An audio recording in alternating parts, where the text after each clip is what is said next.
பல பேர் என்கிட்ட கேட்கறது உண்டு, ஏன் சாமி நல்லவங்கள்லாம் கஷ்டப்படுற மாதிரி இருக்கே, கெட்டவங்கள்லாம் நிறைய பணத்தோடு இருக்கிற மாதிரி இருக்கே, நல்லவங்களுக்கெல்லாம் வியாதி வரா மாதிரி இருக்கே, கெட்டவங்கள்லாம் ஒரு வியாதியும் வராமல் எவ்வளோ வயசானாலும் வீல் சேரில் உட்காந்துட்டு நல்லாவே தானே இருக்காங்க, போக மாட்டேங்கிறாங்களே. பல பேர் என்கிட்ட கேட்கறது உண்டு.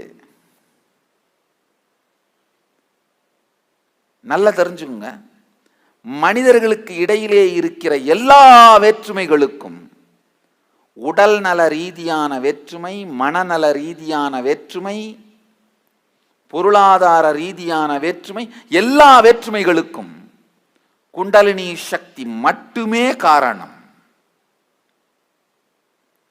ஒருவருக்குள்ள குண்டலினி சக்தியை விழிப்படைந்தால், எழுந்தால், அவரை நீங்க எவ்வளோ பெரிய கெட்டவர்னு சொன்னாலும் அதை பிரபஞ்ச சக்தி கேட்காது. நீங்க வேணா அவரை கெட்டவர் நினைச்சுக்கலாம், ஆனா அவருக்கு எல்லா நன்மையும் தான் நடக்கும். குண்டலினி சக்தி விழிப்படையலைன்னா நீங்க அவரை எவ்வளோ பெரிய நல்லவர்னு வேணாலும் சொல்லிக்கலாம், ஆனா அவருக்கு எந்த விதமான உபயோகமும் அது இல்லை. நல்லா புரிஞ்சுக்கோங்க, குண்டலினி சக்தி விழிப்படைந்த மனிதன் கடவுளுக்கு சமம்.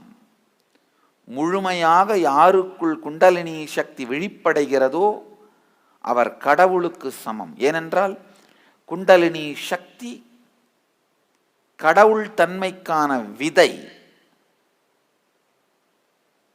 அது மரமாகி மலர்ந்தால்